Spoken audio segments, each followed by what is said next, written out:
Test 1. You will hear a number of different recordings, and you will have to answer questions on what you hear.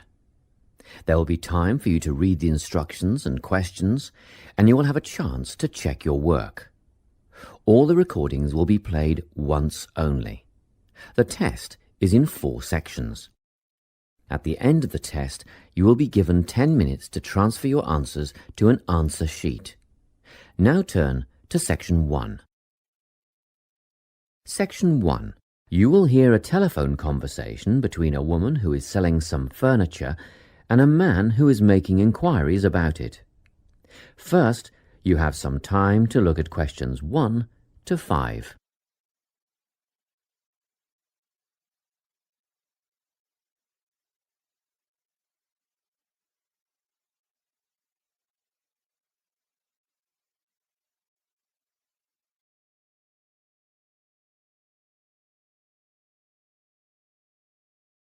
You will see that there is an example that has been done for you. On this occasion only, the conversation relating to this will be played first. Hello, Carolyn speaking. Hello, my name is Lincoln Faraday, and I'm ringing to see if you still have the bedroom furniture that you advertised for sale. Yes, there are 3 items left. 2 bedside tables and a dressing table. The woman said she has 3 items available, so 3 has been written in the space. Now we shall begin. You should answer the questions as you listen, because you will not hear the recording a second time. Listen carefully and answer questions 1 to 5. Hello, Carolyn speaking. Hello, my name is Lincoln Faraday, and I'm ringing to see if you still have the bedroom furniture that you advertised for sale. Yes, there are 3 items left. 2 bedside tables and a dressing table. Oh, good. They're just the items I'm after. Tell me, what's the construction of the bedside tables? I mean, what are they made of? Well, they're a matching pair and they're made of wood. But the wood has been painted. It's not brown anymore. It's been painted cream. I see. Each table has a shelf and 2 drawers. Oh, and the drawers have square brass handles. Quite modern and quite nice, really. And what about the dimensions? Well, each table is 50 centimetres wide. That's good. Much bigger than that, and they wouldn't fit beside my bed. I live in an apartment where the bedrooms are quite small. What I really need to know is how tall they are. You see, my bed's quite high. 65 centimetres high and 45 centimetres deep. Thanks. Just a couple more questions about the bedside tables. What condition are they in, and how much are they? They're in perfect condition. There isn't a mark on them. I had them painted professionally, you know, so the finish is much better than you'd normally expect. As for how much, I think £15 each would be fair, but I'll only sell them as a pair, so that's £30 all up. Before you hear the rest of the conversation, you have some time to look at questions 6 to 10.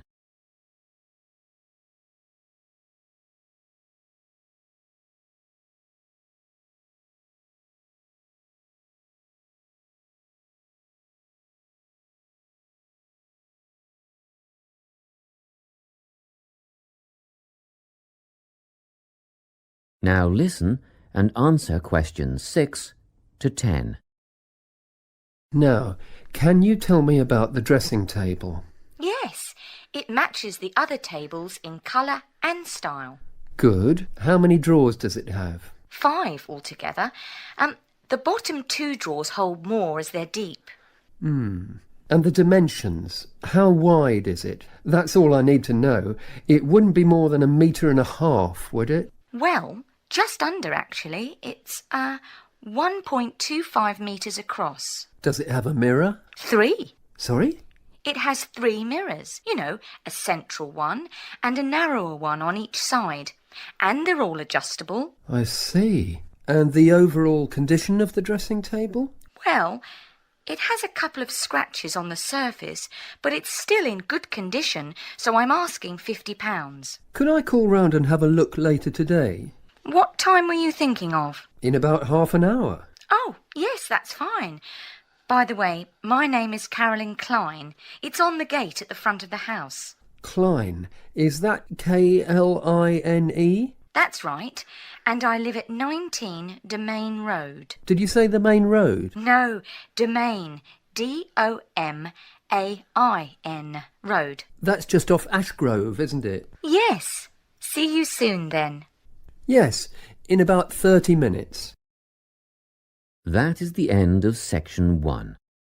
You now have half a minute to check your answers.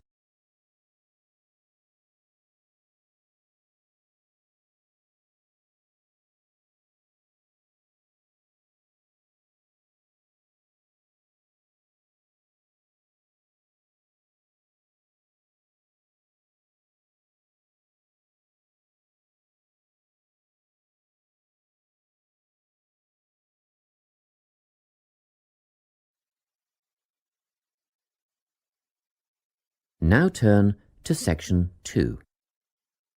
Section 2. You will hear an employee of the Sports Supercentre giving a guided tour of the facilities in the centre. First, you have some time to look at questions 11 to 17.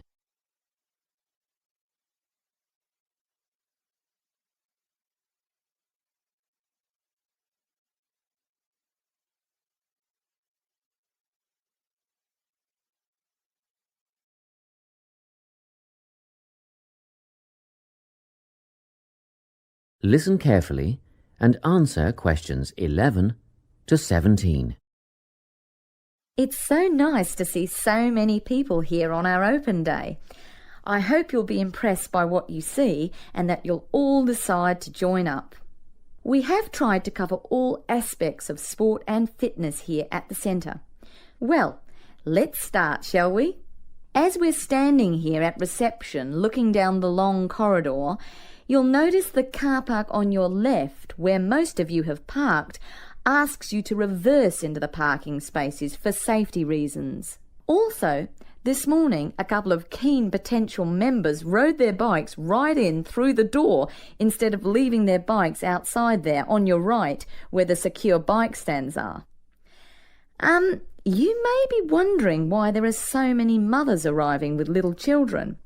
As we proceed, you'll see that this first room on your right is a creche, where you can leave your little ones for up to 2 hours and they'll be expertly supervised while you work out. After the creche, on the same side of the corridor, is the male locker room with showers, spa and sauna. Opposite that, on your left, there's a staircase leading to the mezzanine floor.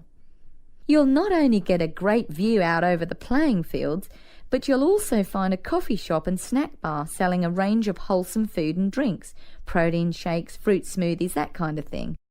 We won't go up the stairs at this point. I'll give you some time later when you can explore at your leisure. Most of you in the group are women, so next let me point out the women's locker room, which has the same facilities as the men's, things like showers, spa and sauna.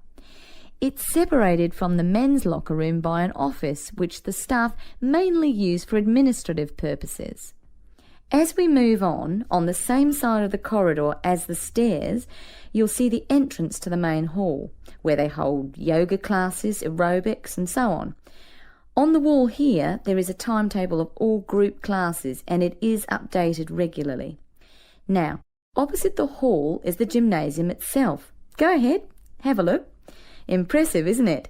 Very spacious, light and airy with all the most modern equipment. As we continue down the corridor past the main hall, on the same side, there is a conference room.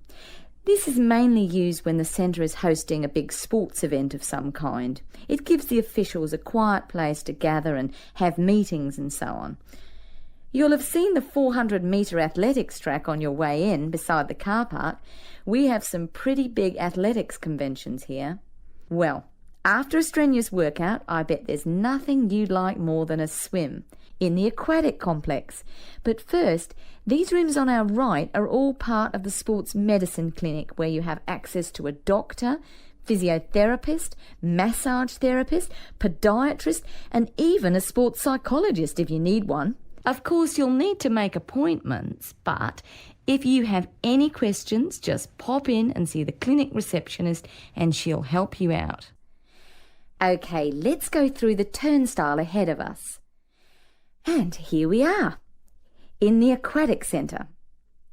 Turn left, past the pool shop where you can buy or hire goggles, swim caps and such like, and we're outside, poolside. Beautiful, isn't it? Especially on a day like today. Go on, dip your toes in the water, and if that's not warm enough for you, then I'll take you to the indoor pool, which is less than half the size, but heated to 32 degrees. Let's go back past the pool shop and through the double doors to the indoor pool. Well, that's all I have time to show you. Let's go back to the reception area, and if you like, we can run through some details about opening hours, membership and so on. Before you hear the rest of the talk, you have some time to look at questions 18 to 20.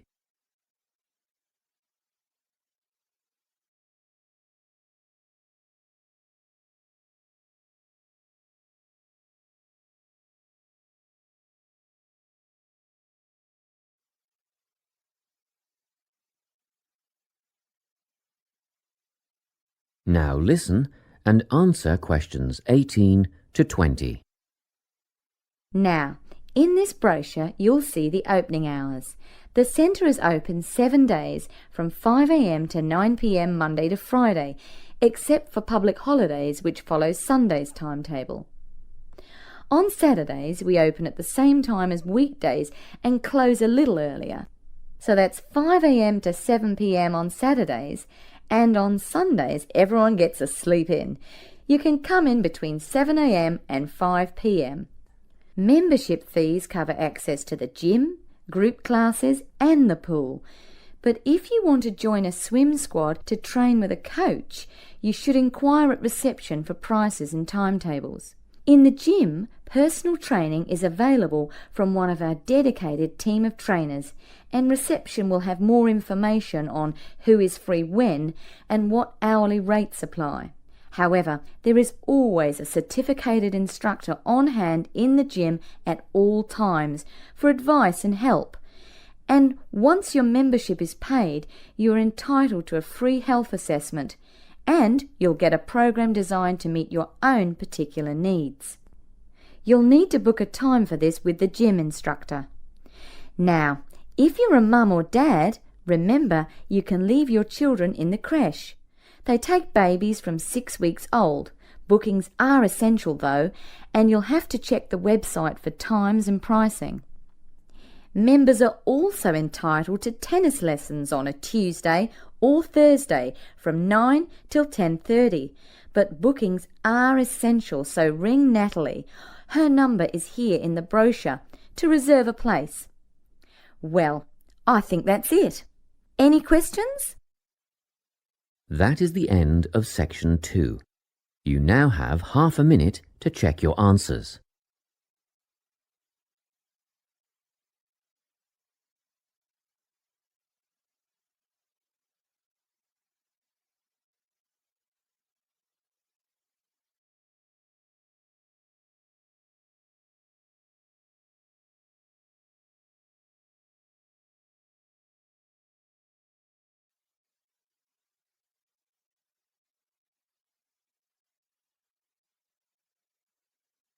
Now turn to Section 3. Section 3. You will hear a conversation between a research student, Jeremy, and his supervisor. They are talking about the process of having a research project published in a journal. First, you have some time to look at questions 21 to 25.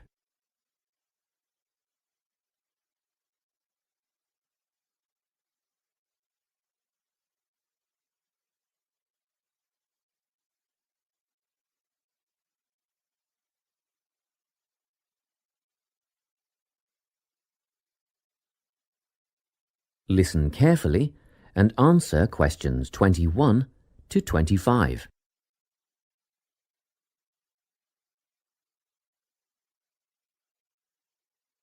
So, you're nearly ready to submit your article to an academic journal, are you? Yes, I think so. I just wanted to go over all the things I need to do before I submit it. And then I wanted to go over the submission process with you. Great. So, firstly, you need to write an abstract. Make sure it's short and concise. Of course. I forgot all about that. And what about key words? Yes, a lot of students overlook this part and just jot down whatever comes to mind. But take some time to make a list of keywords that are accurate and relevant. Okay.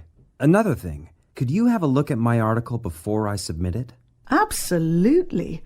Actually, at least 2 senior staff members should always read through a final draft before submission. Do you mind if I give it to Professor Johnson to have a look at as well? Not at all. I'd be glad to have the feedback. Do you know which journal you want to submit to yet? Not yet. I have a short list of about 3 that I'm interested in. Make that decision soon, because you'll need to adjust your article so that it matches the style guide of the journal you are submitting to.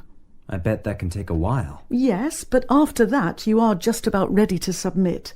One more thing, you'll have to sign the copyright form, just confirming that it's your own work, and then you're good to go. Before you hear the rest of the conversation, you have some time to look at questions 26 to 30.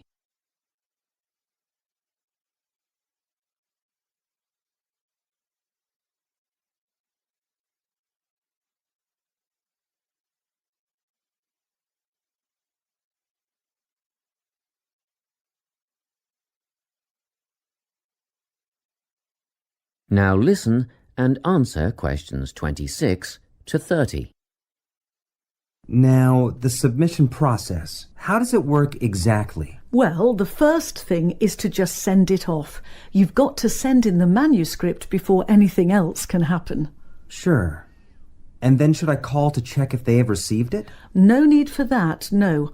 All you have to do is just log on to your email regularly, because you will get a submission confirmation once they have processed the manuscript. And that will have comments on what they thought of it? No comments yet. That email is just to let you know they have received it. The next stage is what is known as peer review. This is when experts in the field review your manuscript and decide whether to accept it. They'll never accept me. I'm only a master's student. Don't worry about that, Jeremy. It's all done through a double-blind method. That means that whoever reads your manuscript has no idea whether you are a grad student or a Nobel Prize laureate. They'll only be judging your work, not you. Well, that's good to hear. And then what, once they've made their decision? Well, there are 4 possible outcomes. You might get an acceptance, but a first-off acceptance is very, very rare. Don't pin your hopes on it. You could also get a rejection, but these don't happen very often either. I don't think this will be a problem. What do you think I'll get? If you're very lucky, you'll get a conditional acceptance. This means that they've accepted the article and it will be published, but you need to tweak a few things first. A sentence here, a heading there, nothing major. That sounds good. But to be honest, you will probably end up with a revise and resubmit. This means they are definitely interested, but you will need to rework the paper before it's accepted. The necessary changes will be outlined by the reviewers. Okay. So I just fix the things that need changing and present it again? Yes, but include a cover letter that discusses the changes you have made. The same goes for a conditional acceptance, actually. It helps the reviewers see that you've taken their criticism seriously. That is the end of section 3. You now have half a minute to check your answers.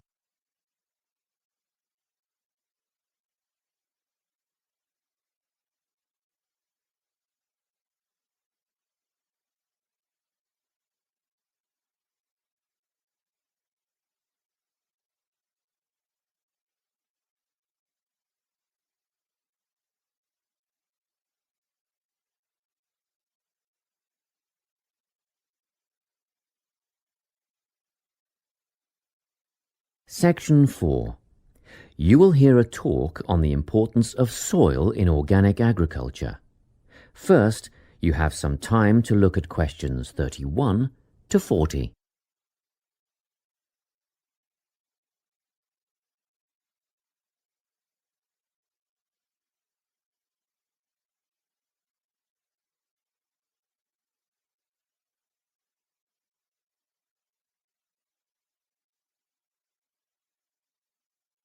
Listen carefully and answer questions 31 to 40. Welcome to this talk on soil science and organic farming. Dirt, soil, earth, loam, mud or dust, it doesn't matter what you call it, is of primary importance in the production of food and other crops. Most people think of it just as a substrate or medium in which plants grow, but it's more than that.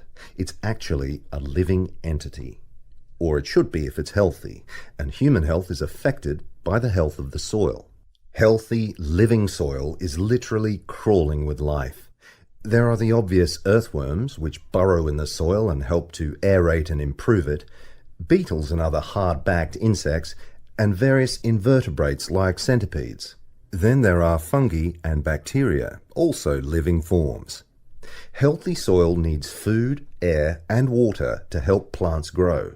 And the more nutrients in plants, the more available for humans and livestock.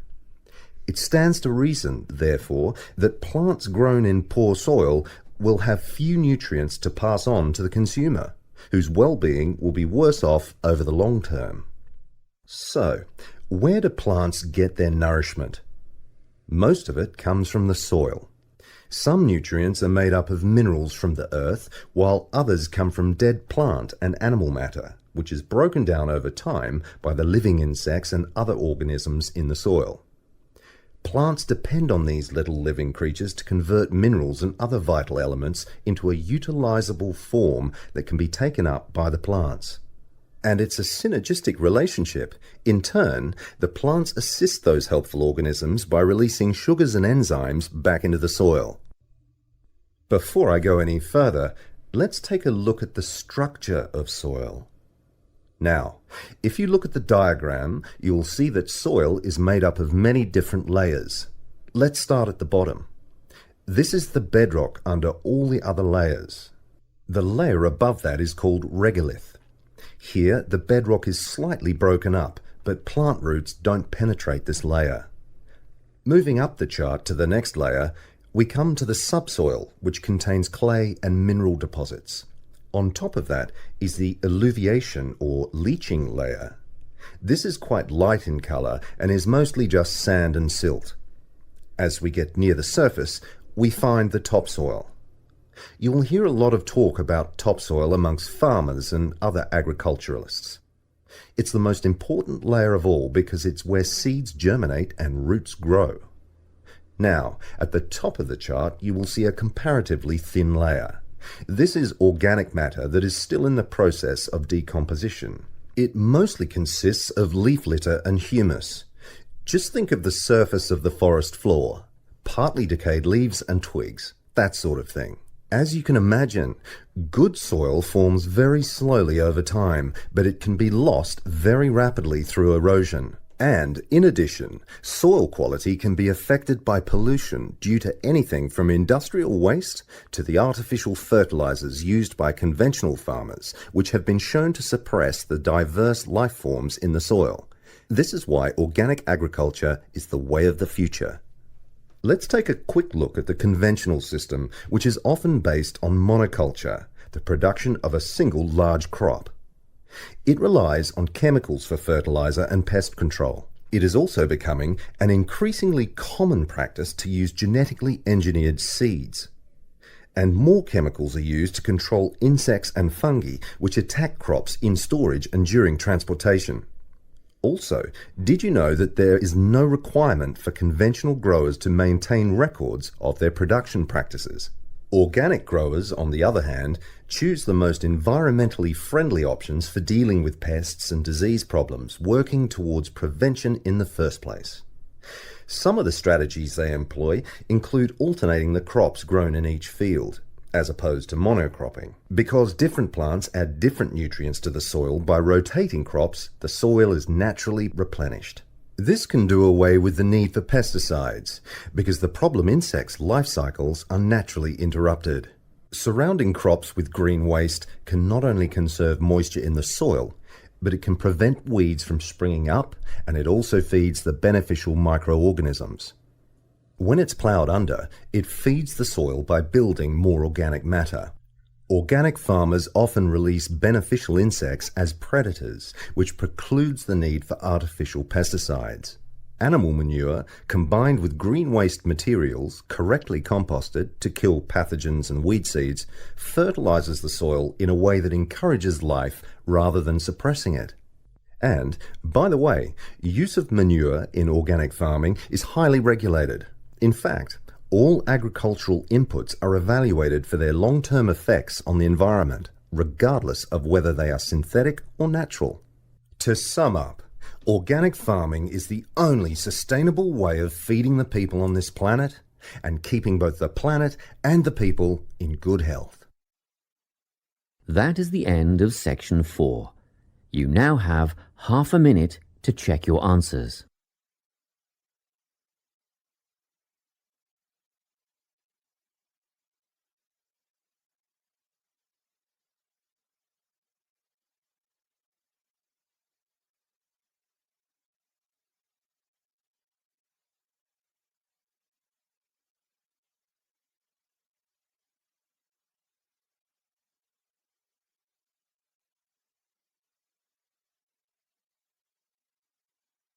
That is the end of the listening test. You now have 10 minutes to transfer your